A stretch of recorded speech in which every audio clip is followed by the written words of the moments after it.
Aujourd'hui, je vais faire une courte vidéo sur le sujet comment être heureux en amour à deux. Tout le monde cherche le bonheur en amour. Tout le monde cherche à être heureux à deux. Mais ce que tout le monde oublie, c'est que pour être heureux à deux, il faut d'abord être heureux avec soi-même. Voilà. Il faut toujours commencer par soi-même. Il faut commencer à travailler sur ses traumas, sur ses problèmes personnels et s'aimer soi-même d'abord pour pouvoir donner de l'amour aux autres. Tu ne peux pas aimer pleinement une personne si tu ne t'aimes pas un minimum. Voilà. L'amour, ce n'est pas combler un vide, mais partager ce que nous avons déjà à l'intérieur. Être heureux en amour, ce n'est pas vivre un conte parfait, hein, comme dans les Disney par exemple. Non, non. Être heureux en amour, c'est construire ensemble un avenir avec de la communication et du respect. C'est aussi construire un lien honnête avec son partenaire, avec ses hauts et ses bas. Voilà. Le même ordre d'idée, hein, je dirais que le respect mutuel, la confiance, le partage, la réciprocité, la fidélité, l'honnêteté sont des valeurs sûres, hein, je dirais même des bases d'une relation solide dans l'amour pour un couple. Alors bien sûr, comme partout, hein, il y a des couples qui sont basés sur les apparences, on va dire, hein, voilà, ce qu'ils montrent sur les réseaux ou en public, voilà, mais c'est vraiment pas la réalité de leur relation. Donc ça, c'est dommage, c'est triste parce que bon, l'objectif, on va dire, quand on est en couple avec une personne, c'est d'être heureux dans l'intimité, voilà, bon, même si on peut être heureux en public, hein, mais c'est mieux d'être heureux dans l'intimité en privé, d'abord. Voilà, on va dire que deux personnes dans un couple avancent ensemble. Ensemble, c'est important de noter ce terme. Ensemble dans la même direction. Ensemble de manière bienveillante. Et s'entraident aussi, voilà.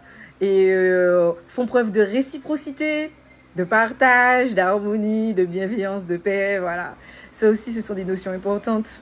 Nous ne sommes pas ennemis quand on est en couple. Ça aussi, c'est important à noter.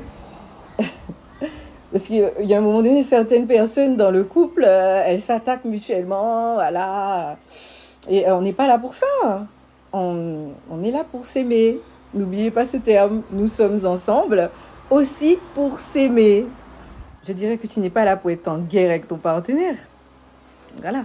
Sinon, à ce moment-là, ça sert à rien d'être en couple. Restez célibataire. Voilà. Nous ne sommes pas ennemis, il n'y a pas de vengeance, il n'y a pas de, voilà, un tel m'a fait ceci, voilà. Non, si ça ne marche pas, si ça ne se passe pas bien, eh bien, vous vous séparez, voilà. Et vous vous occupez de vous-même, vous prenez soin de vous, dans la paix. N'oublie surtout pas aussi que le bon amour, hein, le vrai, ne te fait surtout pas douter de ta valeur. Le bon amour t'élève. Il te donne la liberté d'être heureux, d'être toi-même. Il te donne la liberté de te faire aimer pour ce que tu es réellement. Voilà. Sans peur, sans masque. Que tu puisses affirmer qui tu es et qu'on puisse t'aimer comme tu es. Tout le monde mérite d'être heureux en amour. Tout le monde. Sans exception. Mais vraiment. Donc toi aussi tu le mérites. Donc si tu n'es pas dans une relation où on te donne de l'amour, du respect, de la paix, etc., c'est que tu n'es pas à la bonne place. Voilà. Ne t'inquiète pas, tu trouveras toujours quelqu'un. Hein. Même si tu restes seul un moment, il ne faut pas avoir peur d'être célibataire. Il ne faut pas avoir peur d'être seul. Être seul, c'est pas mauvais non plus. Quand tu es seul, profite pour avancer sur tes projets, tes ambitions, tes objectifs. Fais des activités, pense à toi, fais-toi plaisir. Occupe-toi de ton bien-être. Ça aussi, c'est important.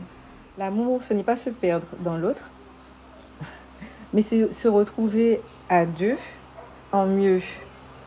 Voilà. Ce n'est pas être dépendant de la personne à 100% non plus. Hein. Avant de te mettre en couple, tu existais déjà tout seul. Voilà. Les deux, vous avez votre vie à mener, vous devez avoir votre jardin secret, votre intimité. Si tu n'es pas encore dans la bonne relation, ne t'inquiète pas, ça viendra. Ça prendra le temps qu'il faudra, mais ça viendra. Et à ce moment-là, tu sauras que c'est la bonne personne. Voilà. Il faut que tu identifies les red flags. Il faut que tu identifies les côtés positifs. Si ce message te parle, n'hésite pas à le partager, d'accord? Like, enregistre Et n'hésite pas à me mettre en commentaire aussi ton point de vue hein, sur ce qui est pour toi un amour heureux, une relation heureuse, épanouie. Je dirais en conclusion que le vrai amour ne complique jamais la vie. Au contraire, il l'embellit. Prenez soin de vous. Bisous.